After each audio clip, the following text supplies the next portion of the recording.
Hello students, তোমাদেরকে Surajit মান্নাস creations চ্যানেলের পক্ষ থেকে সুস্বাগতম। আমি তোমাদের জন্য এই ভিডিওটিতে সেকেন্ড সাবমিটিভ ইভ্যালুয়েশন 2024-এর জন্য পঞ্চম শ্রেণীর আমাদের পরিবেশ এই বিষয় থেকে একটি প্রশ্নপত্রের সেট তুলে ধরছি। এই প্রশ্নপত্রের সেটটি তোমরা দেবাশিস মৌলিক সম্পাদিত প্রশ্ন প্রস্তুতি থেকে যে 4 নম্বর সেট রয়েছে সেই বাঁকুড়া টাউন হাই স্কুলের প্রশ্নপত্রের সেটটি তুলে ধরছি। তার আগে তোমাদের কাছে অনুরোধ, তোমরা ভিডিওটি পুরোটা দেখো আর ভিডিওটিতে একটা লাইক দাও, কমেন্ট করো এবং ভিডিওটি তোমাদের একই ক্লাসে বন্ধু বান্ধবীদের মধ্যে শেয়ার করো। একের দাগে সঠিক উত্তরটি নির্বাচন করো। 1.1 দাগে কয়লা একটি কৃষিজ বনজ খনিজ সম্পদ। সঠিক উত্তর অপশান গ, খনিজ সম্পদ। 1.2 দাগে একশৃঙ্গ গন্ডার দেখা যায় রায়গঞ্জে, জলদাপাড়ায়, সুন্দরবনে। সঠিক উত্তরটি হলো অপশান খ, জলদাপাড়ায়। 1.3 দাগে শ্বাসমূল দেখা যায় সুন্দরী গাছে, আম গাছে, তাল গাছে। উত্তর অপশান ক, সুন্দরী গাছে। 1.4 দাগে বঙ্গভঙ্গ আন্দোলন হয় 1901 সালে, 1905 সালে, 1910 সালে। সঠিক উত্তরটি হল অপশান খ, 1905 সালে। 2 দাগে শূন্যস্থান পূরণ করো। 2.1 দাগে গান্ধীবুড়ি বলা হয় ড্যাশকে। উত্তর মাতঙ্গিনী হাজরাকে। 2.2 দাগে ডিভিসি এর পুরো কথাটা কি হলো? সঠিক উত্তরটি হলো দামোদর ভ্যালি কর্পোরেশন। 2.3 দাগে ধান কাটা ঝাড়ার আধুনিক যন্ত্রের নাম হলো ড্যাশ। উত্তর হারভেস্টার।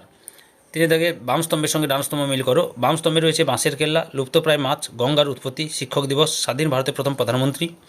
ডান স্তম্ভে রয়েছে সর্বপল্লী রাধাকৃষ্ণন, তিতুমির, জওহরলাল নেহরু, নাদোস, গঙ্গোত্রী, হিমবাহ।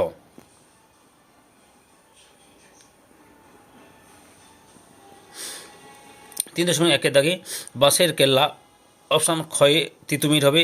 3.2 লুপ্তপ্রায় মাছের সঙ্গে ঘয়ে নাদোস।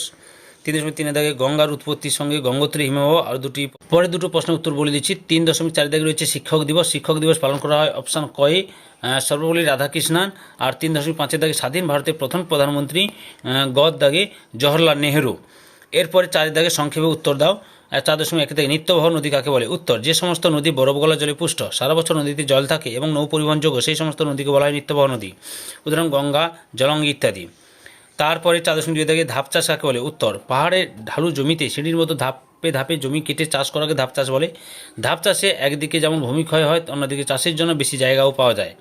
4.3 দাগে আজাদ হিন্দ ফৌজকে গঠন করেন? উত্তর 1942 খ্রিস্টাব্দে ক্যাপ্টেন মোহন সিং ও রাসবিহারী বসু জাপানে যুদ্ধবন্দী ব্রিটিশ বাহিনীর ভারতের সৈনিকদের নিয়ে সিঙ্গাপুরে আজাদ হিন্দ ফৌজ গঠন করেন। 4.4 দাগে পশ্চিমবঙ্গের কোথায় রেলের ইঞ্জিন তৈরির কারখানা আছে? উত্তর চিত্তরঞ্জনে। 5 দাগে নিচের প্রশ্নগুলি উত্তর দাও, যে কোনো দুটি।